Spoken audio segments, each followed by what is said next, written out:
La guerra contra las drogas parece una batalla perdida desde hace décadas. Las mayores victorias policiales son algún alijo requisado o la detención de algunos traficantes de escasa influencia.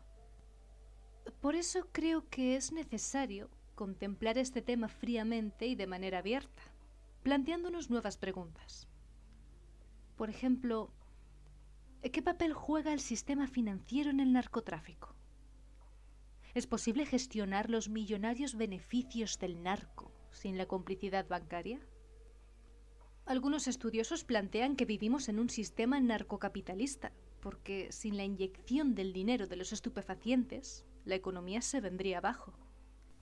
Hola y bienvenidos una vez más a otro programa que intenta arrojar algo de luz contra este mundo viperino. Soy Alba Lovera, y en esta ocasión vengo a hablarles de esas conexiones secretas entre el narcotráfico y el sistema financiero internacional. Por ejemplo, algunos académicos, especialmente en Latinoamérica, han definido una disciplina dentro de la ciencia política a la que denominaron narcopolítica, la cual se produce cuando el narcotráfico y la política funcionan como un entente. En demasiadas ocasiones, el dinero del narcotráfico apoya a los candidatos presidenciales de los países productores de drogas. Gracias a Miguel Ángel Ruiz por compartir. Empezamos.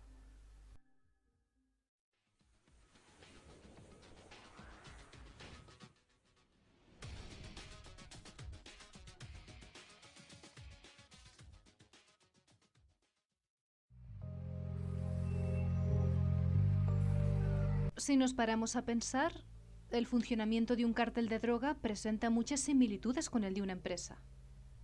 Su lógica, aunque ilegal, es completamente empresarial. Por tanto, no debería extrañar que estos grupos de delincuencia y crimen organizado busquen, al igual que cualquier empresa, formas de innovación y vanguardia.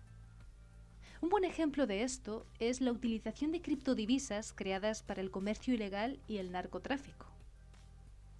Estas narcomonedas no erradican la necesidad de blanquear el dinero del narcotráfico, pero sí suponen un modo seguro de transacciones. En los últimos años, a la sombra del éxito de esta moneda digital, han nacido más de 1000 criptodivisas. Roberto Escobar Gaviria, el hermano del famoso narco Pablo Escobar, ha creado su propia criptomoneda y la lanzó en marzo de 2018. No obstante, la narcodivisa por excelencia es el monero. Nació en 2014 y ofrece como principal ventaja mayor privacidad a la hora de hacer negocios a través de la Deep Web, la Internet oculta o Internet profunda. La ventaja del monero es que se basa en una tecnología mejorada del Bitcoin, la cual garantiza el anonimato, excepto para las partes involucradas en la transacción. Aparte que el monero, a diferencia de otras criptomonedas, no tiene una cantidad máxima en el sistema, y esto la hace perfecta para el narcotráfico. El negocio de la droga ha supuesto a lo largo del tiempo un empujón para la economía mundial. Aunque bueno, creo que esto podemos decirlo con otras palabras. Por ejemplo, que la droga llegó a salvar a los bancos. A ver, el sistema financiero y el narcotráfico en realidad son dos mundos que se necesitan entre sí. Probablemente más de lo que la mayoría de la gente esté dispuesta a imaginar. Es evidente que el narcotráfico precisa de la cooperación del sistema financiero, o al menos la no obstaculización de sus operaciones. Pero para el sistema financiero, el dinero proveniente del narcotráfico es enormemente suculento. Tanto que en 2009, Antonio María Costa, entonces presidente de la Oficina de Naciones Unidas para la Droga y el Delito, la ONUD, por sus siglas en inglés, denunció que algunas entidades financieras habían logrado sobrevivir a la crisis gracias a ese sucio dinero. Costa rehusó ofrecer detalles concretos y nombres. Se sabe que el gran problema de liquidez que afectó a los bancos, debido a la crisis de confianza, produjo que los préstamos interbancarios, en primer lugar, y los de consumo al público, después, cayeran en picado. En aquella tensa situación, las entidades financieras estaban desesperadas por conseguir liquidez. Muchas de ellas tuvieron que ser finalmente rescatadas con dinero público, pero otras se salvaron gracias al dinero negro de la droga. Tanto la ONU como la prensa no quisieron indagar en las profundas y no aclaradas relaciones entre el sistema financiero internacional y el narcotráfico. Sin embargo, este narcorrescate bancario sugiere una unión y unas relaciones más sólidas y sistemáticas de lo que en general quiere reconocerse. Creo que estos detalles nos pueden ayudar a entrar en materia y a prepararnos para el programa de hoy. Así que vamos a zambullirnos un poco más. Partimos desde el 2012. En ese año, titulares de grandes medios de comunicación se hacían eco de una información que ponía en jaque a uno de los bancos más grandes del mundo, el Hong Kong and Shanghai Banking Corporation, el HSBC. La noticia en cuestión era demoledora. El Senado de Estados Unidos acusaba a este banco de blanqueo de capitales provenientes del narcotráfico y otras actividades ilícitas.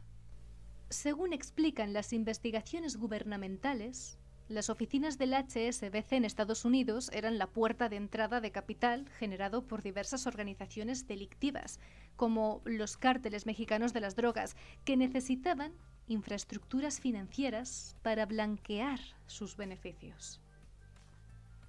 Las autoridades incluso se plantearon revocar la licencia del banco en Estados Unidos.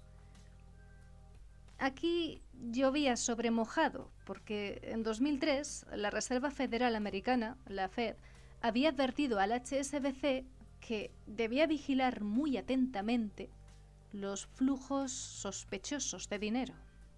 El informe del Senado recoge los interrogatorios a los principales responsables del banco. En estas páginas del documento se muestran las relaciones del HSBC con Al-Qaeda mediante la principal entidad financiera de Arabia Saudí, el Al-Rajhi Bank.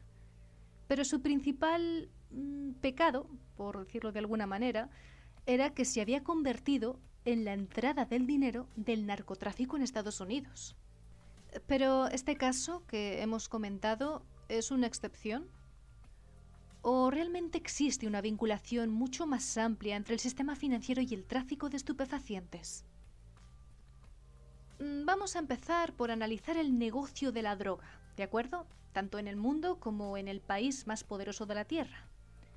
Bien, según datos de la ONU, aproximadamente entre el 3,3% y el 4,1% de la población del planeta consume algún tipo de droga. Unos 245 millones de personas. Esto genera unos beneficios de más de 2 billones, con B, billones, de dólares anuales, lo que supone el doble del Producto Interior Bruto de España y más del 10% del PIB estadounidense. En definitiva, los beneficios de esta actividad superan a la riqueza de la mayoría de los países. Claro, para que este negocio funcione correctamente es necesaria una importante logística, grandes redes de suministro y distribución, por ejemplo, y también de recolección de beneficios. Pero el narcotráfico no podría existir sin una red financiera que permita gestionar y lavar las ganancias millonarias que produce. Pensemos, sin la complicidad de un sistema financiero que permite introducir miles de millones de dólares en el sistema bancario, ¿sería viable el narcotráfico? ¿O quedaría condenado a una actividad residual? Los pequeños camellos no manejan grandes cantidades de dinero, pero los capos sí. Son ellos los que deben lavar ese dinero para operar legalmente, realizando inversiones y creando empresas. Voy a dejar de andarme con rodeos y a decirles que por favor se abrochen el cinturón porque vienen curvas. vamos a comprobar que realmente existe una conexión entre las cloacas de la droga y los centros del sistema financiero mundial. Cuando se empieza a recabar información sobre los cárteles de las drogas y su funcionamiento, uno comprueba que la visión del público sobre el modo de actuación de estas organizaciones no tiene nada que ver con la realidad. En general, esta perspectiva popular se debe sobre todo al cine y a series de televisión. Los narcos suelen ser presentados como delincuentes violentos y muy peligrosos, armados hasta los dientes, pero que no cuentan con una extraordinaria organización. Sin embargo, al profundizar sobre el funcionamiento de los cárteles, descubrimos, como hemos dicho antes, notables similitudes con las grandes empresas, porque, en definitiva, los cárteles de las drogas son empresas, con sus divisiones, áreas, departamentos y especializaciones varias. Según Tom Wainwright, autor del libro Narconomics, del 2016, los cárteles implementan modelos de franquicias y copian las estrategias de las corporaciones más exitosas. En su opinión, el mayor problema de la lucha contra las drogas es que las autoridades contemplan el problema como una cuestión policial, pero nunca económica.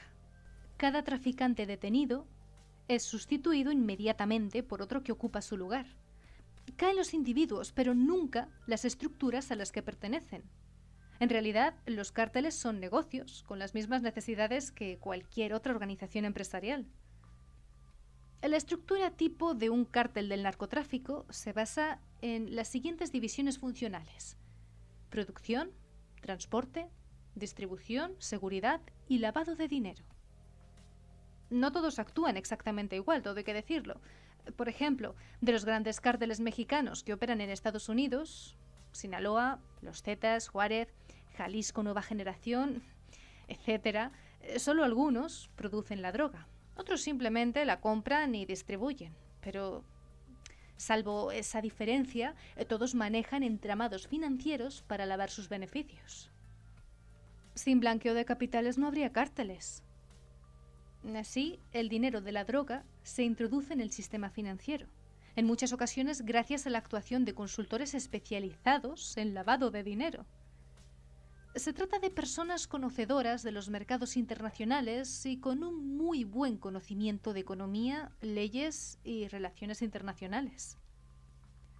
Las estrategias consisten en usar a testaferros para montar empresas ficticias, comprar empresas con problemas financieros o incluso coaccionar a sus propietarios para usarlas como tapaderas de blanqueo. Cualquier negocio con apariencia legal que genere beneficios y no levante sospechas servirá. El lavado de dinero es una actividad muy compleja y especializada. Vamos a tratar de entender este proceso. Recordemos que blanquear ciertos beneficios consiste en convertir un dinero de origen ilegal, como aquel que proviene de fraude o robo, en legal. En cierto sentido, el lavado de dinero es un proceso contrario al de defraudar a Hacienda. Los defraudadores tratan de no declarar cierto capital para pagar menos impuestos, pero a los narcos les interesa lo contrario: declarar su dinero y pagar los impuestos preceptivos. Actualmente existen muchas formas de blanqueo de capitales, pero vamos a explicar la más básica. Si un grupo mafioso pretende, por ejemplo, blanquear 1 millón de euros procedentes del narcotráfico, una opción es fraccionarlo en billetes pequeños. Para ello, hace falta una red empresarial que permita introducir en los bancos las pequeñas cantidades. De esta forma, los capos de la droga deben tener participación en diferentes entramados, como restaurantes, inmobiliarias, constructoras, empresas de transporte y, casi cualquier cosa que uno pueda imaginarse. De este modo, el dinero del narcotráfico ayuda a controlar un emporio empresarial y las empresas son básicas para que ese dinero ilegal entre legalmente en el sistema bancario. Me gustaría destacar que los narcos no reciben beneficio cuando obtienen el dinero del tráfico de estupefacientes, sino que ganan cuando consiguen lavarlo. Es entonces cuando pueden disponer de este capital. Una vez que el dinero negro ha sido filtrado por las empresas a los bancos, hace falta moverlo por el sistema financiero para que no pueda ser rastreado. Para eso se emplean mercados de futuros, mercados de deuda y derivados, como bonos, acciones, divisas, seguros, un sinfín de opciones. Y una vez que el dinero negro ha circulado libremente por cualquier parte del sistema financiero internacional, junto con el dinero legítimo, ya que ambos son indistinguibles, el siguiente paso es reagruparlo. Es decir, mezclarlo todo y trasladarlo a algún gran fondo o cuenta que a su vez tenga una cobertura legal. Ya es entonces cuando los narcos pueden disponer enteramente del capital. Puesto que las ganancias económicas son tan grandes, los narcos contratan a economistas y otro tipo de especialistas para diseñar complejas operaciones financieras, no solo para mover el dinero por el sistema, sino para invertirlo una vez blanqueado.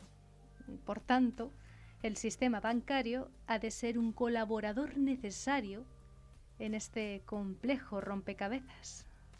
Recuerdo que en una entrevista, el fundador de Tax Justice Network, la red de justicia fiscal, afirmó rotundamente que el sistema bancario estaba bien engrasado y operativo para el blanqueo de capitales.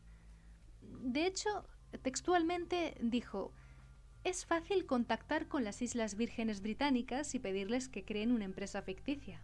Lo hacen en 24 horas». A menudo es cierto que se nos quiere hacer creer que los narcos y las mafias utilizan a los bancos para sus intereses y que estos son engañados por los entramados de empresas aparentemente legales que sirven de soporte al blanqueo.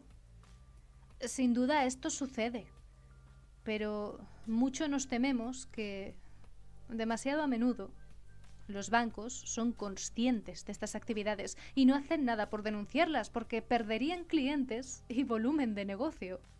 Antes de meternos en un terreno resbaladizo, hay que decir que, al menos oficialmente, los estados están dotados de leyes orientadas a luchar contra el blanqueo de capitales. Es cierto. Por ejemplo, la última ley en este sentido es una nueva directiva de la Unión Europea que modifica la antigua directiva para la prevención del sistema financiero con propósitos de blanqueo de capitales y financiación del terrorismo. Estos instrumentos legislativos van orientados a prolongar las penas máximas por blanqueo, a aumentar las sanciones, considerar a las personas jurídicas como responsables de determinadas actividades de blanqueo de capitales, esto es muy importante, y eliminar los obstáculos a la cooperación judicial y policial transfronteriza. Pero una cosa es la ley y otra su aplicación. Hay un estudio que pone el dedo en la llaga al analizar las relaciones entre bancos y el narcotráfico. Se titula Políticas antidroga en Colombia: éxitos, fracasos y extravíos. Lo realizó Alejandro Gaviria, exministro de Salud colombiano, y Daniel Mejía, profesor en la Universidad de los Andes, también en Colombia. Según dicho estudio, el 97,4% del dinero procedente de la droga colombiana acaba en manos de los bancos. La mayoría del capital que genera la droga no revierte en los países productores, sino que se queda en el primer mundo. Esto es así, entre otras cosas, porque lo realmente caro en el negocio de la droga es la distribución y no la producción. Según Gaviria y Mejía, los bancos son los grandes beneficiados de la obtención de ganancias. La citada investigación explica que grandes bancos han reiterado sus actividades de blanqueo de capitales tras pagar multas por ese delito. La razón es comprensible. A pesar de las multas, el negocio es rentable y no tiene más inconveniente que unos cuantos titulares de prensa. Además, en cuanto a las multas, suelen ser ínfimas en comparación con los beneficios obtenidos. La reiteración de delitos sugiere una connivencia de los bancos con el crimen que constituye parte de sus ganancias. No sabemos en qué porcentaje. Por otra parte, según el estudio de Gaviria y Mejía, la violencia que genera el narcotráfico, asaltos, asesinatos, ajustes de cuentas, tiene lugar principalmente en los países productores y no en los consumidores. Hablando llanamente, los países pobres y productores ponen los muertos y los ricos acaparan los beneficios. Tal esquema hace que sea muy difícil combatir el tráfico de drogas, porque los verdaderos responsables, los que diseñan el sistema al más alto nivel, no sufren ningún tipo de consecuencias por sus actos. Aún más, ganan dinero a expuertas. El fundador de Red para la Justicia Fiscal nos comparte que imponer una multa a un banco no tiene ningún impacto en la lucha contra el narcotráfico, porque los beneficios que obtiene con esa actividad son mucho mayores. Además, la gran mayoría, por no decir todos, de los bancos llegan a acuerdos antes de ir a juicio.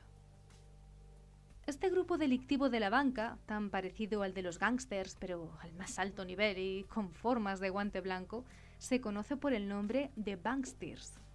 Según el testimonio de Bill Machter, un ex agente de la Gendarmería de Canadá que estuvo infiltrado en las redes de lavado de dinero de los cárteles de la droga de Hong Kong y es uno de los grandes expertos en blanqueo de capitales chinos. Las dos últimas detenciones por blanqueo de capitales en China fueron una campesina analfabeta de 65 años que había blanqueado cerca de 1.000 millones de euros y un joven estudiante de secundaria que lo había hecho con 50 millones. Es obvio que no eran los dueños de ese dinero. Según Bill, ¿cómo se mete tanto dinero en el sistema financiero sin que nadie vaya a prisión, salvo estas dos personas? Según se avanza en la investigación de las relaciones entre la banca y el narcotráfico, siempre siguiendo la pista del dinero, es inevitable ir realizando círculos cada vez más amplios. Para que el sistema sea sustentado, hacen falta más elementos, más agentes. Este programa se iniciaba con la acusación del Senado de Estados Unidos al HSBC, ¿recuerdan? Por el blanqueo de activos del narcotráfico. Pero, ¿qué pasó con esa acusación? ¿Puso fin a la actividad delictiva del banco? Desde luego, si hay un país en el mundo capaz de parar el tráfico de drogas, ese es el gobierno estadounidense.